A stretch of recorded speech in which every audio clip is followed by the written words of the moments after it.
Ahora presentamos, con un alto contenido para la más exigente teleaudiencia, nuestro acostumbrado comentario editorial, en la voz de Ramón de Luna. Me permití titular mi comentario de hoy así: ¿y los sumerios y vikingos? ¿Para cuándo? Hace tiempo se estableció que los sumerios, grandes navegantes, llevaban y traían mercancías diversas a todo el largo del mar Mediterráneo y que dejaron huellas en lo que conocemos como América del Sur, al lejano lugar que sus naves les permitían llegar después de haber cruzado por el estrecho que hay entre España y África, el Peñón de Gibraltar.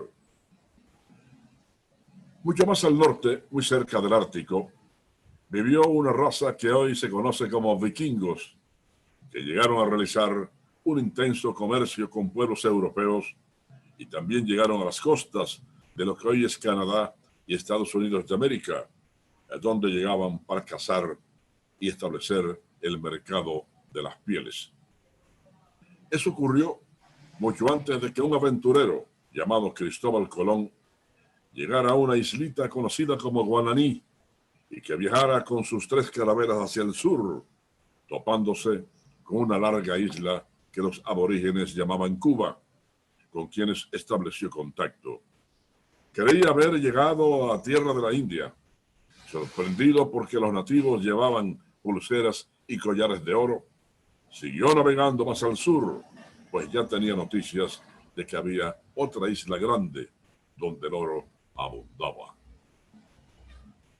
La llegada de Cristóbal Colón ocurrió un día como hoy, año 1492, por lo que desde entonces se creyó que había descubierto un nuevo continente, un nuevo mundo, aunque estas tierras ya estaban ahí desde hacía unos 4.500 años, edad del planeta Tierra luego del Big Bang, poblada además por una noble raza de viajeros procedentes del Océano Pacífico. Colón se prendó de esta isla, la cual llamó La Española, llegando a decir que eran tierras que jamás ojos humanos habían visto. Más aún, al observar que sus habitantes eran gente tranquila, llevaban todo el cuerpo adornado con prendas de oro. La avaricia cobró en él nuevos bríos y urgía que los nativos les buscaran el rico metal. A cambio, él les daba espejitos para que ellos vieran cosas que nunca se habían visto, a menos que fueran las aguas de un estanque. Era una raza hermosa y los habitantes de la isla iban totalmente desnudos. Las mujeres lucían cuerpos esbeltos, tenían larga cabellera, hombres y mujeres y piel cetrina. Con la llegada de los conquistadores comenzó el infortunio de esa pobre gente. Los obligaban a buscarle el oro que apareciera en aluviones, violaban a las mujeres y fueron sumidos en la más absoluta esclavitud. Historiadores de la época estimaron que en la isla española había una población de unos 400.000 habitantes, población que fue diezmada a los pocos años por los trabajos propios para esclavos y los otros malos tratos de que eran objeto, como cazarlos como si fueran fieras y matar a los niños agarrados por los piecitos y golpear sus cabezas contra los árboles. Fue tal el exterminio que las mujeres originarias, cuando salían embarazadas, mataban sus criaturas estando en el vientre, ellas mismas, a fin de que los hijos no fueran esclavizados como habían hecho con ellos. De aquí partieron hacia las tierras continentales otros aventureros, como Hernán Cortés, Francisco de Pizarro, Balboa y otros. Si en la isla española los crímenes acabaron con su población, en el continente ocurrieron cosas peores, por lo que hoy se califica de horrendo genocidio, lo protagonizado por aquella cáfila de invasores del Imperio Español que llegaron a enviar sus grandes barcos atiborrados de oro y de plata. Y pensar que aquella época de horror algunos la han bautizado como el encuentro de dos razas, el encuentro de dos culturas y la evangelización. Fray Montesinos y Bartolomé de las Casas no lo creyeron así. Lean el Sermón de Montesinos y los escritos de Fray Bartolomé. Concluimos. Hoy no hay nada que celebrar. Desde el más allá se revuelven los huesos de Atuey, de Enriquillo, de Moctezuma y los de Tupac Amaru y los de millones de quienes fueron suyas estas tierras llamadas hoy americanas. Terminamos con el título de este comentario. ¿Y los sumerios y vikingos? ¿Para cuándo? Este fue nuestro comentario editorial en la voz de Ramón de Luna. Bueno, y siguiendo con otras informaciones, Judy Suárez, quien trabaja para la industria farmacéutica en el área de neurociencia, confirmó lo revelado por psiquiatras de que los medicamentos antidepresivos, inductores del sueño y ansiolíticos se están vendiendo como pan caliente. Dijo que la pandemia del COVID-19 ha puesto a la gente ansiosa y depresiva, pero también ha provocado en muchos trastornos del sueño. Citó entre esos fármacos que están teniendo amplia salida la quetiapina, la citalopram, sertralina, paroxetina, benzodiazepina y lorazepam. Suárez indicó que lamentablemente la población está muy ansiosa. Hay muchos que no duermen y otros obviamente se deprimen por la crisis sanitaria y económica que ha provocado la pandemia. Son productos que están saliendo con frecuencia porque muchos pacientes están en depresión profunda por el tema de que no pueden salir y tienen planes aplazados por el coronavirus, precisó. Advirtió que la mayoría de esos medicamentos deben ser indicados obligatoriamente por un especialista porque inciden en los neurotransmisores y algunos pueden provocar efectos secundarios. Bueno, parece como que hay mucha gente aquí nerviosa por la pandemia. ¿O por qué? Señores, la Dirección General de Contrataciones Públicas anunció este lunes la suspensión del registro proveedores del Estado de la actual ministra de la Juventud, Kimberly Taveras Duarte. Esta mujer, en una entrevista que le hizo Nuria Piera el pasado sábado, dijo que tenía cientos de millones de pesos, diferentes negociaciones que ella había hecho con compañías de ella y de otras personas. Pues bien. Y con ayuntamientos.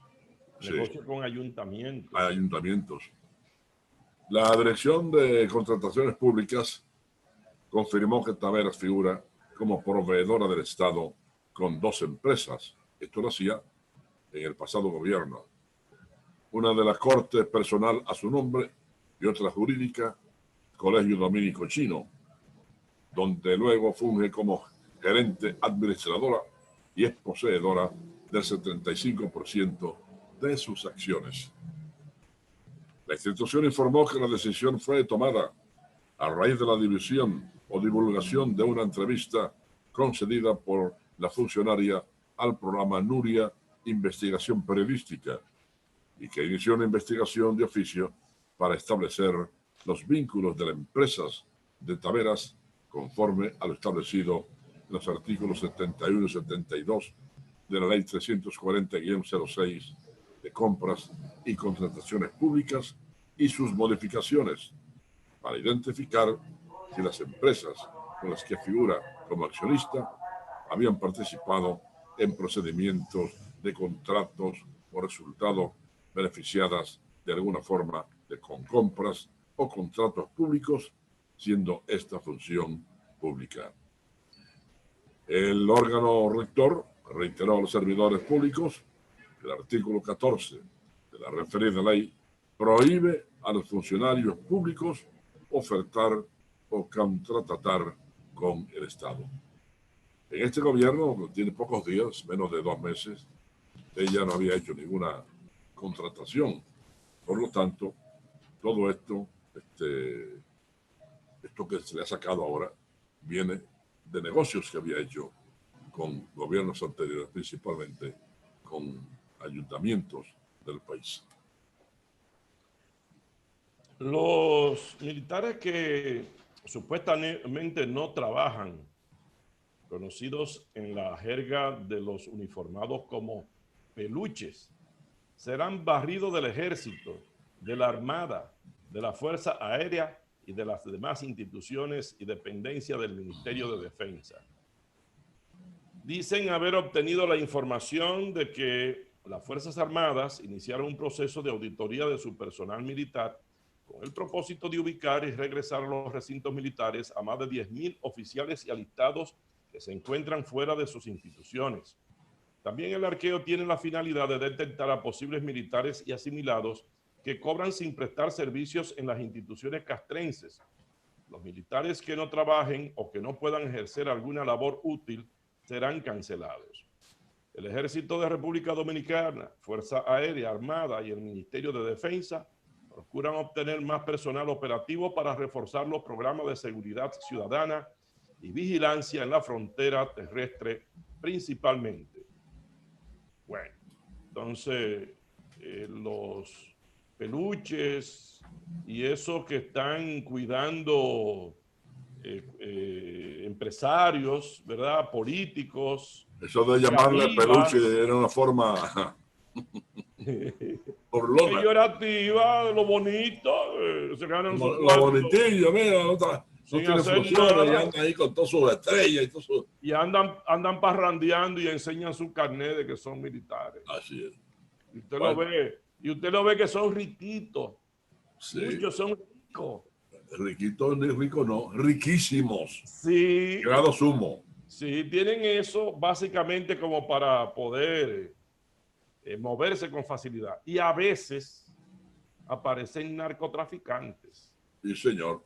Sí, señor. Que eso lo compran. Le llegó la hora a los peluches de la Fuerza Armada y la policía. Ahora, lo que yo no quisiera es que sean sustituidos por otros peluches. Bueno, no creo que se vaya a caer en la misma onda, no puede ser. Que hay una serie de jorocones, Ramón, sobre todo empresarios, que tienen de esos Mira, fulano de tal, el coronel fulano de tal, no me la ponga en la mano, ese muchacho es muy cooperador conmigo. No, mire qué es lo que pasa. O sea, por ejemplo, aquí en Santiago, hay de los ricos que tienen guardaespaldas que son oficiales. Así es. Y eso... E industriales muy ricos que tienen helicópteros, tienen pilotos de la Fuerza Aérea, pilotos pilotando militares. los helicópteros de ellos. Entonces, esos casos, qué sé yo, son personas muy influyentes, influyen en todos los gobiernos. Así y es. de eso, esas personas a veces reciben otro sueldo. Y el sueldo de militar se lo regalan a un general, que es el que lo autoriza que no trabaje. Oiga eso. Mis amigos, aquí en Santiago ocurrió el incendio de 8 viviendas que eran ocupadas por nacionales haitianos. Esto fue por Pontezuela. Y compañeros de uno de ellos lo acusa de haber comenzado el incendio. Vamos a ver estas imágenes que nos envían de este siniestro. 3 casas tuyas. 3 casas aquí. Yo tengo 2 hijos. Cada noche yo me dije, hijo, mi casa, yo voy a trabajando. Un buen gente de Dios, como a la 1, a las 2 de la mañana está llamando. Jorge, y todo eso la casqueta quemó. Cuando yo vine aquí, todo eso la casqueta quemó. A la presa, porque esa es la Yo no casita sé mía, cuál así que que está quemando la casa. Yo le di todo. Oye, hermano. Antonio, háblame. entonces cómo se va quemando la casa. Entonces aquí hay un viejo que vive aquí, que falta un pie, tú ves. Se llama Bobo. Entonces él viene ahí anoche siempre, a veces, yo no sé si fue a Bolachón que está. Entonces se le pone candela a esa vaina. Le dio fuego. Sí. No le pasó nada a ninguno de ustedes. Nosotros no se muere. Salieron rápido. Gracias a Dios.